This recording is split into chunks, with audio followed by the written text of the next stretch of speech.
Russia asks for silence but strikes Ukraine every day.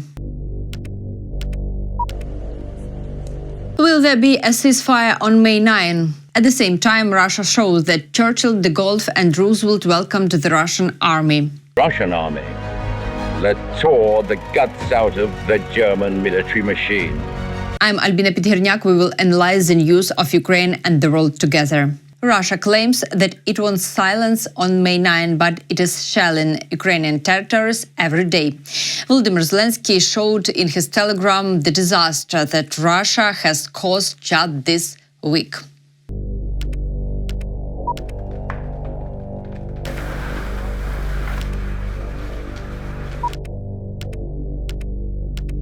Only today there was an attack on Kyiv and Cherkasy. The Russians attacked several Ukrainian regions with shaheds. All the night long, rescuers in Kyiv extinguished fires, houses and cars after the attack by Russian drones on residential areas. Unfortunately, there are children and adults who were injured. Everyone was provided with the necessary assistance. There was fire in Cherkasy. An ordinary dormitory was burning. That night, the Russians also attacked Kharkiv, Mykolaiv and Kyiv regions with shaheeds. In total, 165 drones were used during the night. Most of them were Iranian shaheeds. All morning, the strikes by guided air bombs on Donetsk and Sumy regions continue. The Russians ask for silence on May 9th, but they themselves attack Ukraine every day. This is cynicism of the highest level. A real ceasefire is needed. Ukraine is ready for silence starting from any day, but at least for a month, to put an end to the war. A real ceasefire is needed. Ukraine is ready for silence from any day, but at least for a month, to put an end to the war. If silence, then every day. If there is a ceasefire, it is not for their holidays, but for every day. Thank you to all our partners who continue to help Ukraine and put pressure on Russia. On the eve, Volodymyr Zelenskyy responded to Putin's proposal for a 3-day ceasefire. The Ukrainian president noted that Ukraine insists on a 30-day ceasefire. Here's what Volodymyr Zelenskyy said, and I'll quote him: "An unconditional ceasefire, the model proposed by the Americans, we are following it. From this date or another, preferably earlier, yes, let's try for 30 days. Why a 30-day ceasefire? Because it is impossible to agree on anything in 3, 5, 7 days. This is more of a theatrical production on his part, because it's impossible to build any plan for the next steps to end the war in 2 or 3 days. And that's why it just doesn't look very serious or very unserious. To play in order to give Putin a soft atmosphere to come out of isolation on May 9th and for everyone to be comfortable and safe, those leaders or friends or partners of Putin who will come, for one reason or another, to Kremlin Square on May 9th, no one will help Putin. We are simply either at war or Putin is showing that he is ready for a ceasefire for the first part of the end of the war. We are ready to start from the 1st, from the 3rd, from the 5th. If he needs the date of the 7th, we don't mind. From the 7th to 30 days. In Fico's opinion, Zelensky's statements are a treat, and the Ukrainian president, they say, is mistaken that this will affect his decision to come to Moscow. He says that 2 students will go there with him, as well as Slovak and European deputies.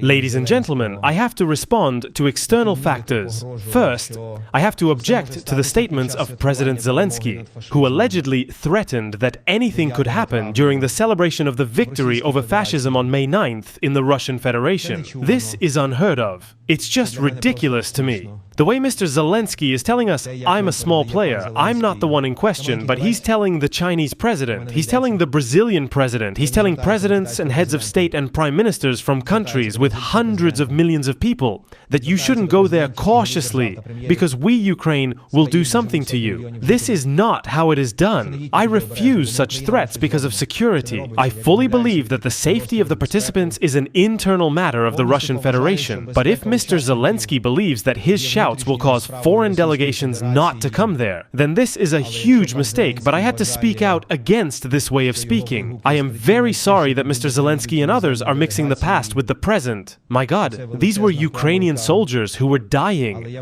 As we understand, Fico and Vucic will go to Moscow on May 9. This is also reported by Russian media. Fico allegedly personally confirmed his intention to attend the parade in Moscow, but the head of the Serbian Ministry of Finance, Sinica Meli, said that although it is unclear how quickly Serbian President Vucic will recover, he will most likely keep his word to attend the parade in Moscow. In addition, the head of the People's Republic of China, Xi Jinping, will also visit the Russian Federation from May 7 to May 10.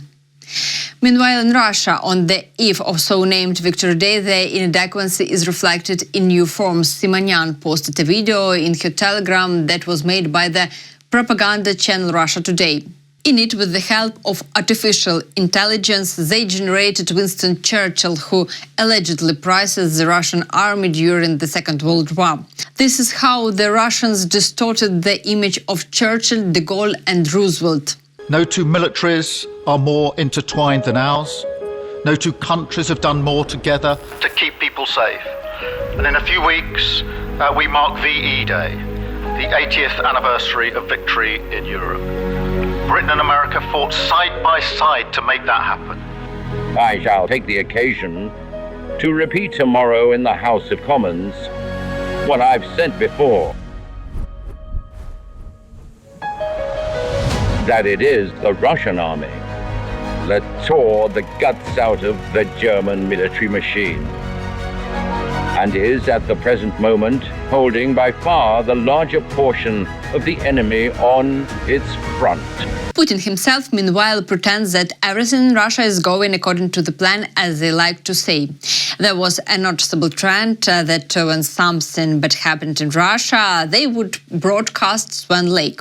But now, in order to fool the Russian people, propagandist Zarubin made a film about Putin. In that film, he supposedly came to Putin to visit his apartments. He walked with him through Putin's gilded rooms, and among other things, he again talked about the threat that Russia could pose to the whole world.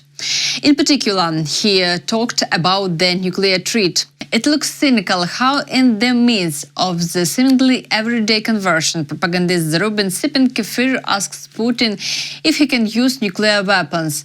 According to the scripts, Putin replies to Zarubin that he supposedly has enough resources without the red button. Further along in the scenario, Putin takes Zarubin to a church that is equipped in his apartment.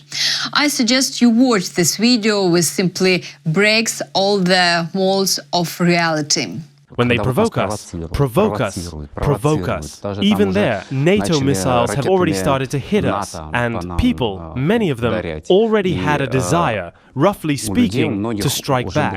Why such equanimity during these 3 years? Because it would have ended in a nuclear war in such a case. You said it right. We were meant to be provoked. They wanted us to make mistakes, so there was no need to use the weapons you just mentioned. And hopefully, we won't have to. We have enough forces and means to bring what we started in 2022 to its logical conclusion, with the result Russia needs: a house church. No questions asked. If you have questions, let's go.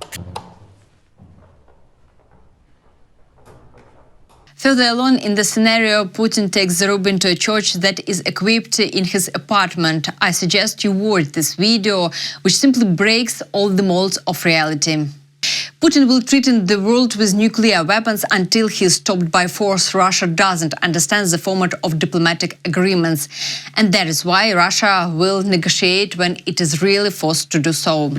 The whole world needs to understand this, and thank you for watching this video. Please press the like button if you liked my presentation. For more people to be able to see this video, see you again soon.